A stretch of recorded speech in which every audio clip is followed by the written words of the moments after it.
As I was singing that song Step by Step, I thought about a number of years ago when we had big snows and it was just me, Mesa, and the dog.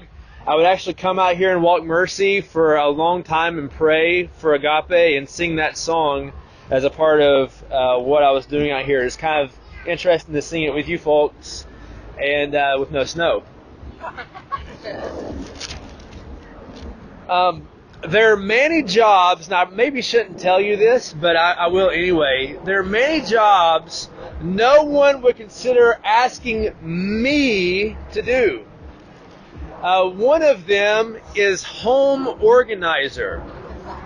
A home organizer visits a disaster of a house and not only helps a person clean, but also encourages them to get rid of some of their many pieces of decorative Disney china, or maybe to get rid of the meager seashell collection that never really got started 30 years ago from your youngest child, or maybe add a splash of color on this couch and get rid of this particular paint color as well, and all those little stuffed kittens on the sofa, please just put it away. And this person's task is helping someone bring order out of chaos. Now you might say, Pastor, why couldn't you do that? You've already identified so many potential problems. And that's true. It's not really that difficult to identify chaos when we see it. My problem is that I don't know how to fix it. In similar fashion, it is easy for us to see all the problems in our world, all that is wrong, yet realize that we don't really know how to make things right. And the question that we've been asking for quite some time is, who can make all that is broken well? Who can restore all that has been destroyed? And the answer from our entire series in Genesis has been, God alone has proven able to bring order out of the chaos that exists both when God was creating all the things and placed them in proper order, and out of the chaos of even the first human beings. Now today, as I preach my last sermon in Genesis, the second to last sermon overall, because Steve will be preaching to us next week in the 400 Theater at 10 a.m., the last sermon in Genesis, I'm going to again highlight the theme that sometimes maybe you have forgotten about in our Genesis series, Order in Chaos, to remind you how God has been bringing order to this chosen family. This family would become a great nation, a blessing to the entire planet. Thus far, however, we're not really seeing that vision come to fruition, are we? They have been anything but orderly, perfect, neat, or clean. They have been anything but righteous and good. Now today's sermons, in case those of you that have not been here so far are kind of lost in all that I'm talking about when it comes to the family of God, will include reminders of just how broken they have been, as I highlight the blessings their father Jacob provides them as a mouthpiece of God. And I will show you in process of seeing these blessings how God is making things right in this family and also will make things right for all of us one day. The family blessings that we read about today, as you're hearing them and as you're seeing them, I want you to know it's not just about some distant experience far away from us, but it shows us that God wills over time to heal deep brokenness over and over and over again until all is made well. Genesis lays the foundation for the type of God God is so that we know what to expect moving forward. Now I promise you, and I recognize some of the details today are going to stretch your attention span a little bit. Now in the details of what God is ordering at the end of Genesis, I want us to not lose sight of why it matters. The payoff in seeing all of these details is seeing how God restores His chosen family so that we can believe and be confident that's who God is. He likes to put things right. So my sermon today has a very simple call and also one simple point that flows out of it. And it's this: trust God to order all things forever. And today's sermon has this one main point, and I'm going to make sure to drive us back to this main point as we go along. God's way of ordering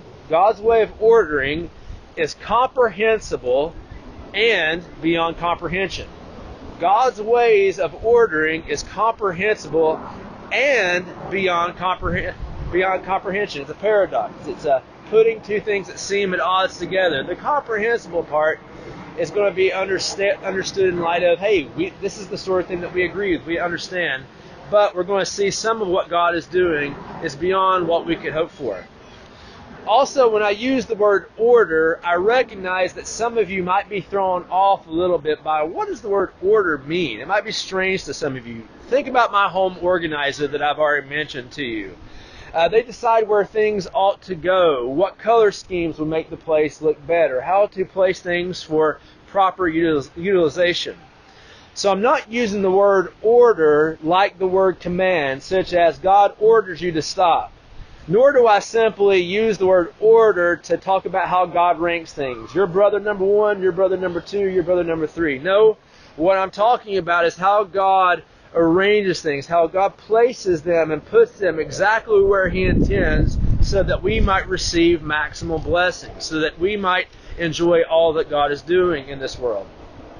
And we see, again, the comprehensible part, that God gives appropriate recipients appropriate blessings, which has ramifications for the size of the particular tribes that will flow out of these men, and also for the geographical locations and even the salvation of the world that comes through this chosen family. So first, what I'm going to do is I'm going to give you a high level of Genesis 48 and most of Genesis 49, so that when I go into the details, you'll have an idea of what's going on. So Genesis 48, the passage that you have in your bulletins, if you need to kind of look through what I'm summarizing and giving you high level through, begins with Jacob informing Joseph that he is ill. And Joseph therefore brings his sons Ephraim and Manasseh to his father Jacob. Then Jacob reminds Joseph long ago that God visited him and promised to make him fruitful and give him a land in Canaan, even though they are currently in Egypt. Then Jacob says that the two sons born to Joseph in Egypt before Jacob came with his family will now also receive an inheritance with the rest of the sons. And he invites Joseph to bring those two sons, Ephraim and Manasseh. And we're told that Jacob gives blessings to them by placing his right hand on Ephraim and his left hand on Manasseh. And the right hand would have signified authority and being chosen and preference. And Joseph in this situation is like, Pops, why are you doing this? You know that Manasseh is the oldest and he should receive the blessing. And Jacob's like, no, this is the one that is actually going to receive it. And this is in complete defiance of the customs of those days. You don't bless with a higher blessing the youngest over the older. And Joseph, of all people, should have known better, right? I mean, he wasn't the oldest, but of course he received so many blessings. But Jacob has authority in this situation to do such a thing. And the reason that he has authority to do such a thing is, like he said from the very beginning, God spoke to me, God visited me, God made the promises to me in particular in a special way. And Jacob asserts this authority by telling Joseph, again, how he had met him. And though Joseph, it seems like, right, if anybody should be able to say who gets to do what, Joseph, the hero of our story so far, should have the authority.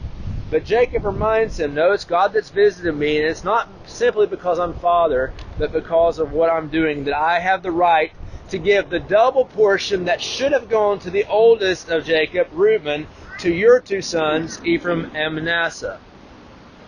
So again, when we see this inheritance that comes, when we see the blessings that come in Genesis 49, we need to understand what's happening already with Joseph's two sons. And the specific land that they inherit is related to Manasseh and Ephraim in this situation. Now when we move to Genesis 49, just to give you keep giving the picture along, we're told that Reuben, Simeon, and Levi will not receive a great blessing. In fact, they receive what some might call an anti-blessing.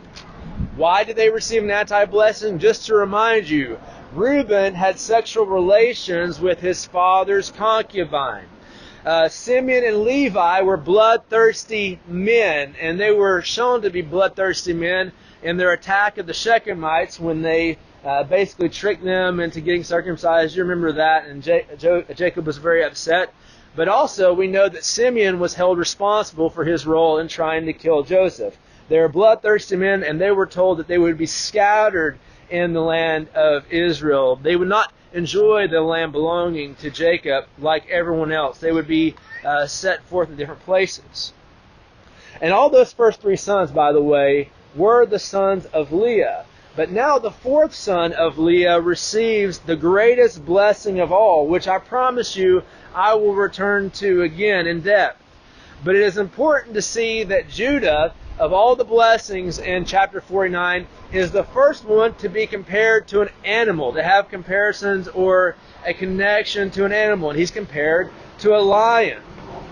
And this is not unique. If you read all sorts of histories over the course of the world and the planet, tribal peoples often identified their families with animals, and specifically what they wanted them to be like.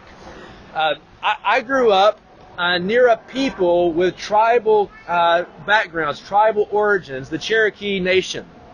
And the Cherokee people had clans like the Fox, the Wolf, and the Bear Clan. Now, my great-grandmother was born of a family that took on an English name, Rogers, but were descendants of the Walking Stick family. And the Walking Sticks were a part of the Potato Clan. No wolf, no bear, and certainly no lions, because they're nowhere nearby in the mountains of North Carolina. Nowhere in the South will you find a mountain. At least we weren't a part of the Peanut clan. I will say that for us. It's very unfortunate to have Potato be your clan when you could have something so cool. But Judah, keeping that in mind, gets compared to a lion. And as we will see, he is worthy of it. It's certainly better than what we'll see in a few seconds being compared to a donkey.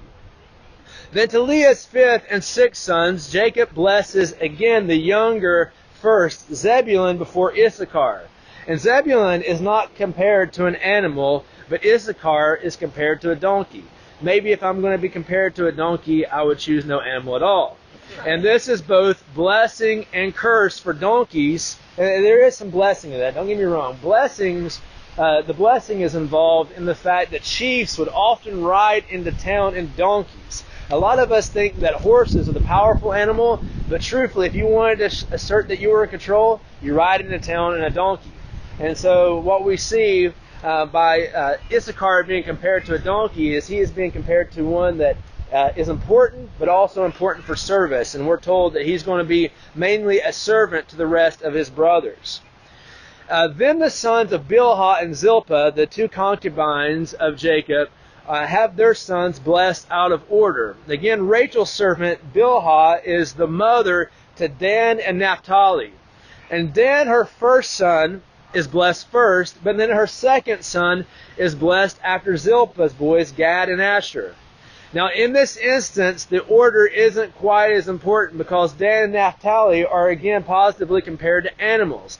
Dan, a serpent, doesn't necessarily have the negative associations that we would have thought about in Genesis, but a positive association, and we'll see that in a bit. And Naphtali is compared to a doe. Now, many of you urbanites may not remember what a doe is, but for those of you Sound of Music fans, what is a doe? Female deer. It's a female deer. You got it. Now, last, Rachel's sons are blessed with Joseph receiving a great blessing, which we have already learned Joseph's great blessing will fall to Ephraim and Manasseh. Benjamin then is compared to a wolf, not quite as fierce as a lion, but reflecting the tribe's future as warriors as well.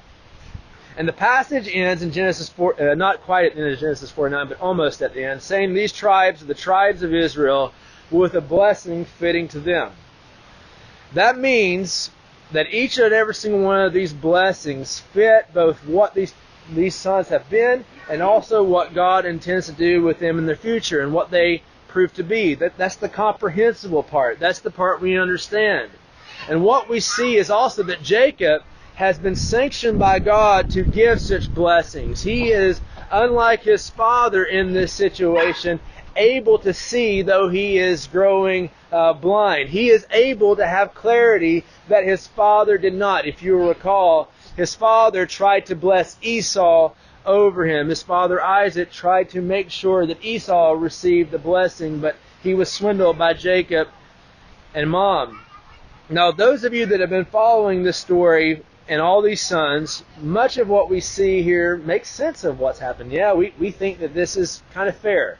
But I want to show you that as we go along, there's some other ramifications for what's happening in these details that allow us to see what God is going to be doing way beyond the lives of these particular sons, how He is ordering things.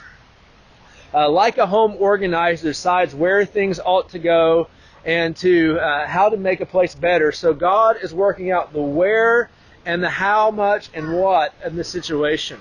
So what I'm going to do for you to help you again see what God's ordering in this situation, show you the geographical ramifications of God's particular ordering, the political military ramifications of God's ordering, and ordering for the big picture. So again, geographical, political, and then the big picture. Here's the geographical ordering that I want to make sure we get to. Briefly, when you hear all these names today, you might start to associate that with the stories that you've been reading in Genesis, but you also need to become like the early readers of Genesis, those that associate these names with particular tribes living in particular places. When Israel would become a great nation in the land of promise after Moses and Joshua would lead them out of Egypt, these tribes received specific territories named after their great ancestors. Now today, we live in the United States of America, which, by the way, just as a historical reminder, our country, the America name is named after Amerigo Vespucci. And if my Italian doesn't sound good to you, it doesn't sound good to me either. He was a pioneer that we name our country after. Yet a lot of our states weren't actually named after pioneers or people that own large tracts of land here. Especially the Midwestern states, I found out this week in doing some research. Illinois, after all, is named after a river here that had been named long before the settlers arrived. Many of our states are named after Native American words and French names. Only in the South you get states that are named after people that were unique to the original people that settled or those that were responsible for taking some of those lands. In Virginia, it's named after Virginia Dare, the first daughter of the Jamestown colony. The Carolinas were named after King Charles. And Georgia was named after who? King George. Now what's my point in all of these things? I'm helping you understand that geographically speaking, when people heard about Dan and Naphtali and Issachar, they would have had something like what we call states in mind, particular tribal locations. They would have been thinking about where something was. And when you're reading the Bible, when you start seeing these names and prophets or things like this, you're going to need to understand, hey, that's what this is talking about. When God speaks about Ephraim and Dan, people would have associated that with particular tribes. Now, to help you geographically speaking, remember Ephraim and Manasseh are told that they're going to have an area around where Jacob and family won a great battle. That is why they were going to be located in the northern kingdom. They were located in the northern kingdom. In fact, when people would speak of the northern kingdom, Ephraim, the younger son who receives the greater blessing, would be a stand-in for the entire northern part of Israel. People would speak about the north and they would say Ephraim because he was the greatest tribe in the north. Now there's an interesting detail about Zebulun that is stated here and where they would live in Genesis 49:13. If you will take your attention there. Genesis 49:13. And yes, the wind really is causing me some trouble, but we will not let the wind get us down. It says this, Zebulun will live by the seashore and become a haven for ships. His border will extend toward Sidon. Now, the interesting thing about this particular thing is we would expect Zebulun's tribe to be located near a large body of water, but many of the maps that we have don't attest to them being anywhere near a large body of water. However, I did some digging for you folks. That's what I do when I prepare a sermon. And I found out that there were many Jewish writers that often talked about the particular boundaries and borders of Zebulun being near a particular body of water. In fact, they were next to, in certain stretches, the Mediterranean or Lake Gennesaret, according to Josephus and some other people. Now, there's a large degree of debate on how right these particular people were and what the borders were. And if you want to actually investigate that debate about where Zebulun was located, we have a great library system in the city of Chicago. Sadly, it will not open until tomorrow, but you can go investigate there. But I can promise you there are people that talked about Zebulun being located near the sea where they would do a great amount of trading. But there's another important detail that forms how the geographical locations of these people were found in Genesis 49, 5 through 7. It says this: Simeon and Levi are brothers. Their swords are weapons of violence. Let me not enter their council, let me not join their assembly, for they have killed men in their anger, and hamstrung oxen as they pleased. Cursed be their anger so fierce, and their fury so cruel. I will scatter them in Jacob, and I will disperse them in Israel. Now, if you've been thinking about Manasseh and Ephraim, but you're thinking also about 12 tribes, doesn't Manasseh and Ephraim replacing Joseph make 13? Here's how this is going to make sense for you. If you recall, Simeon and Levi were responsible for encouraging the Shechemite men to be circumcised, and also to ensure that that would be the way they would marry Dinah. And then they attacked the men. This riled up Jacob, and he's now showing them what he thought about their little attack. And we're told that Simeon is going to be scattered just like Levi. And in fact, Simeon's land would be surrounded by his younger brother Judah's. It would be almost like a little island surrounded by Judah's particular land. And Levi's family never actually receives a land inheritance in the family, for they will be called to be priests in Israel, and they will be scattered throughout the particular lands. And that's, of course, where the Moses and Aaron's family come from. So, in fact, 12 tribes, Manasseh and Ephraim replacing Levi, only inherit land. So that's some of the geographical ramification of that. The big takeaway for that is when you're reading your Bible and you see all these names mentioned, don't just think about something that happened back when these guys were alive. Think about the whole tribe and where they're located, and you'll understand part of what God is doing. Secondly, I want to mention the political and military placement that's happening, the political and military ordering that's happening here. Again, Ephraim is blessed above Manasseh by virtue of being the chosen one of those two sons. And so the northern part of Israel is, again, shorthanded by Ephraim. Still, other brothers would have what I call more important roles to play in the politics of Israel. Judah will be the source of Israel's great king and kings associated with that lion status, which I promise, again, will be the focus at the end of my sermon. But remember now that Dan is compared to a serpent. What does that mean? Read Genesis 49, 16 through 17. Dan is compared to a serpent. And it says this: Dan will provide justice for his people as one of the tribes of Israel. Dan will be a snake by the roadside, a viper along the path, that bites the horse's heels so that its riders tumble backwards. Now Dan's tribe, because they were located next to Philistia, would often have to do battle against the Philistines. You've heard about the Philistines. Goliath was a Philistine, for those of you that maybe have heard that word before. And they would often enough prove victorious against them. In fact, one person that you do know is from the line of Dan, Samson. And we know that before he gave in to lust and temptation, did a great deal of damage to the Philistines. Then later we see that Benjamin is compared to a ravenous wolf, and in fact we see that they become great in battle as well. Some of Benjamin's descendants are described, by the way, as being able to shoot a bow and arrow with the right hand and their left hand just as equally, just with equal skill. And that's pretty impressive to me. I have a hard enough time shooting my bow and arrow anyways. I don't know how good you are. Maybe we'll go out and have a competition sometime. But I guarantee you that if I get to use my strong hand, I will do better than you with your weak hand. Evidently, these warriors were so good, they could beat us all with either hand. And I wanted you to understand that's a part of what God's doing with these military promises, that He's ordering who these people will become based on who they've been already in their life. God's seeing the particular future of His people, and He's doing something in these particular sons of Jacob to prepare the way for His plans unfolding. And by the way, I imagine, and even though I didn't even go into anywhere near as many details as I left on the table for us today, that maybe some of you didn't like your geography class and you don't remember how far apart in years the American Revolution was from the French Revolution. So reading details like this seemed like a lot of trivia that just happens to be in the Bible. And what I want you to take away, first of all, is I'd like you to be interested in the details, sure.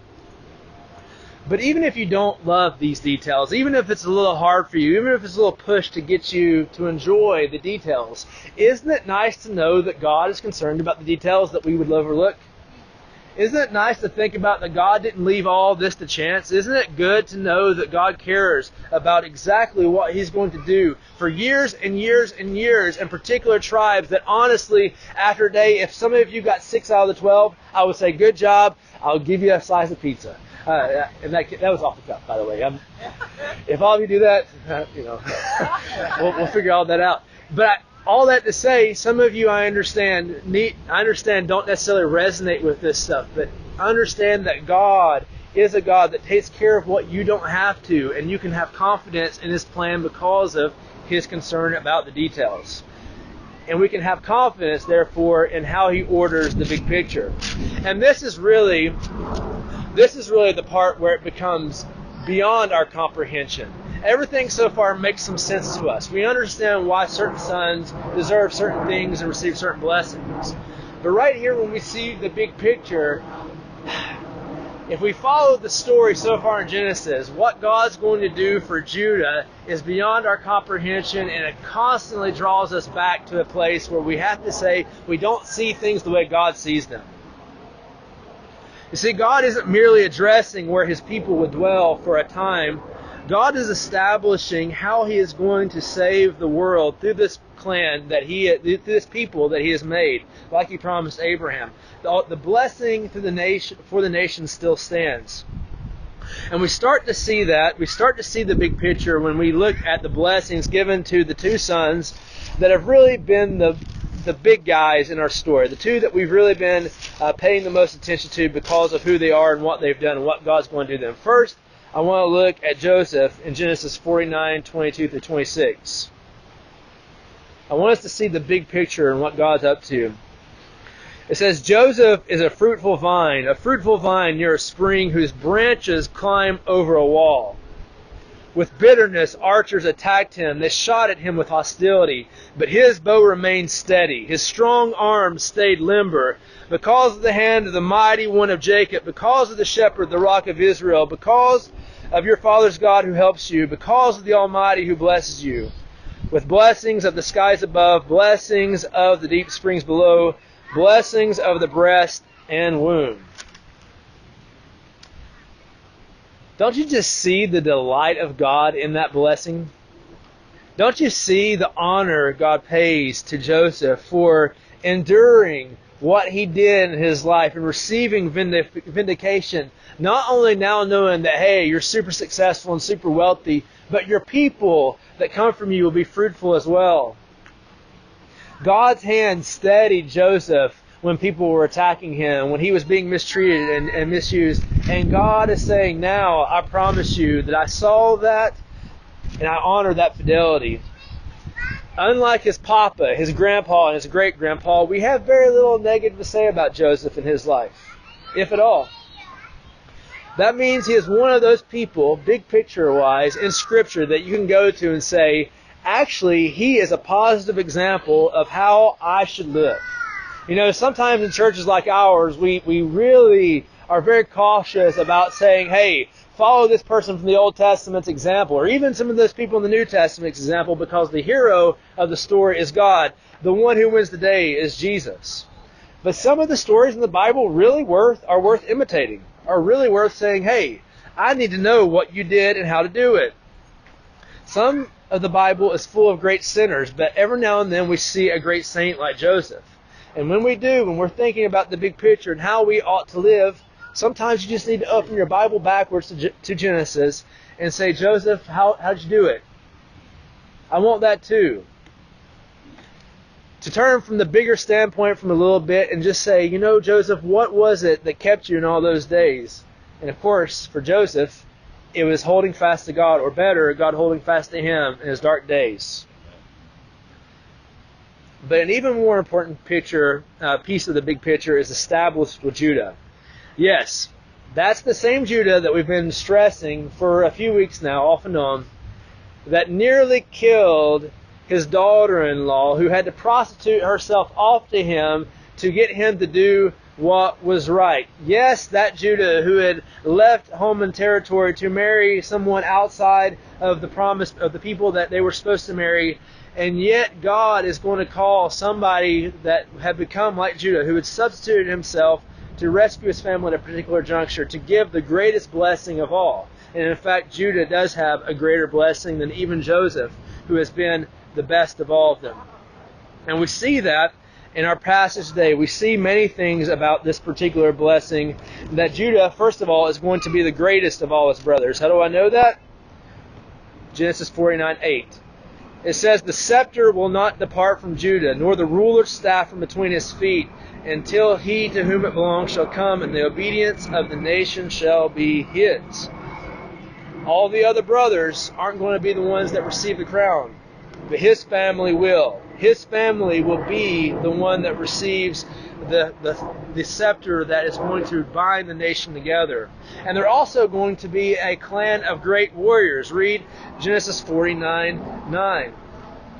It says, you are a lion's cub, Judah. You return from the prey, my son. Like a lion, he crouches and lies down. Like a lioness, who dares to rouse him? We know that Judah's descendants, David, would be a great king that would push back the Philistines and establish Israel forever. In fact, we see that the military might that comes to Israel comes through Judah's particular people. And because of that, they enjoy incredible prosperity. Read with me Genesis 49:11 through 12. It says, he will tether his donkey to a vine, his colt to the choicest branch. He will wash his garments in wine, his robes in the blood of grapes. His eyes will be darker than wine, his teeth whiter than milk. Now Genesis 49:11 paints a picture kind of like our image of someone blowing their nose on $100 bills. I don't know if you've ever seen that, like a video or something. It happens, I promise. Grapevines in that day were very fragile. They were hard to come by and very precious. So to tether a donkey to a grapevine suggests that you are so wealthy and doing so well, you could put something of great value at risk. And no one thinks it's a good idea to wash your clothes in something that stains clothes like wine. The point of this image is simply to convey, man, you're going to be so prosperous, the grace will be everywhere. And because of this great prosperity, they're going to enjoy great health, dark eyes, not, sleepy eyes like I get when my kids wake me up in the morning. They're going to have white teeth. And that's in the day before modern dentistry, by the way. That's pretty impressive stuff to have white teeth. It's an impression of God's great provision in their life. And this great wealth is going to be manifest in the time of David, but especially in the time of David's son Solomon, who leaders from other parts of the world come and are astounded at their particular wealth and wisdom. And David and Solomon are both descendants of Judah. Judah is the one God sets apart for the greatest blessings of all. And again, I reiterate, we probably think that Joseph deserves this treatment, don't we? If I were choosing someone to give this to in our story so far, Joseph all the way. Give Judah number 2, best he gets.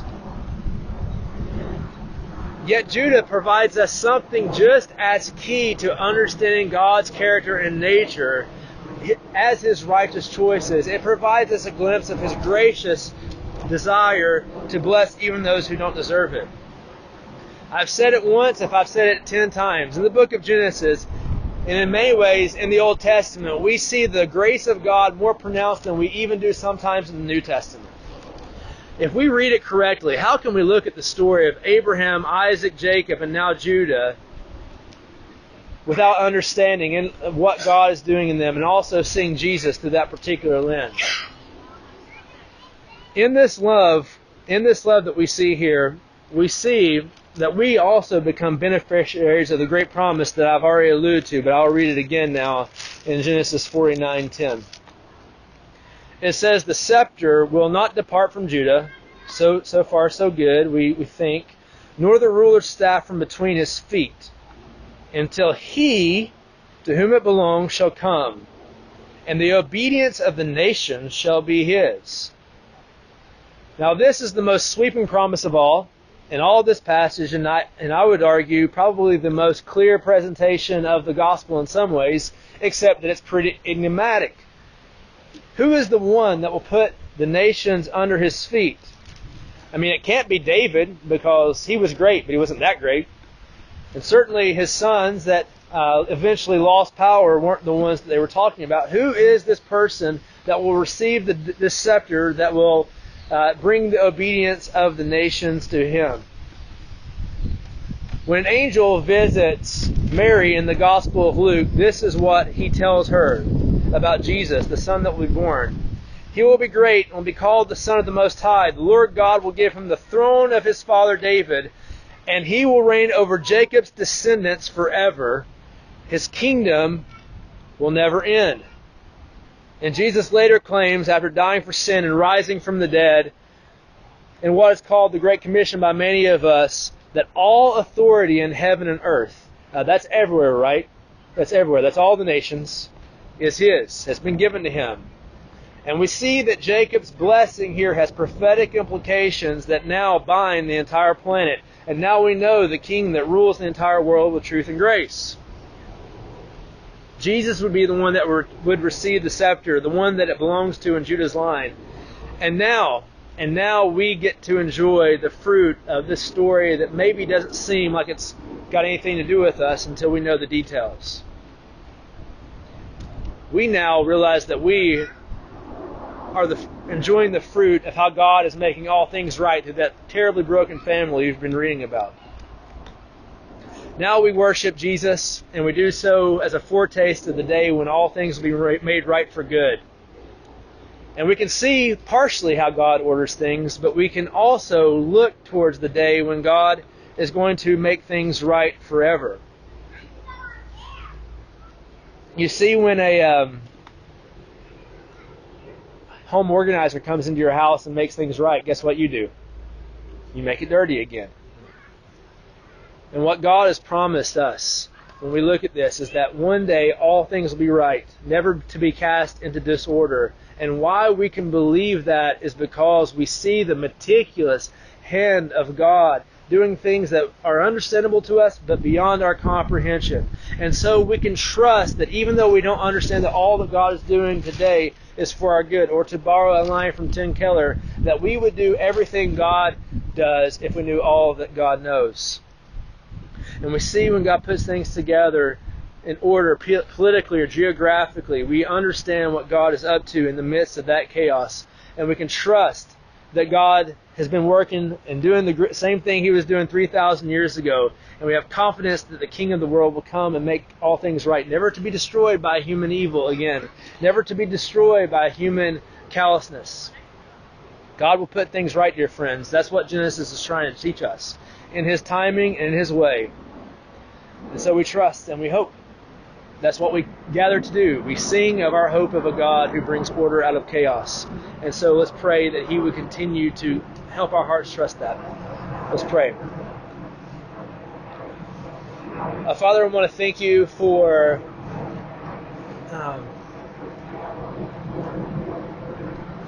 giving us sight to see something perhaps in this text that we might have really fast because we don't know the names and we don't know the people and we don't know all that it means. God, I pray that as we dove into the details today, that our eyes would be lifted up to a God who is much more meticulous, much more interested in the day-to-day than we ever give You credit for. I pray that we would be detached from notions that You are a distant God disconcerted with our everyday. And I pray that as we look at how you are presenting your plan, even to us many years ago, we have confidence that you're going to bring to fruition your plan once and for all, and that you're going to make all things right. You're going to order all things for good.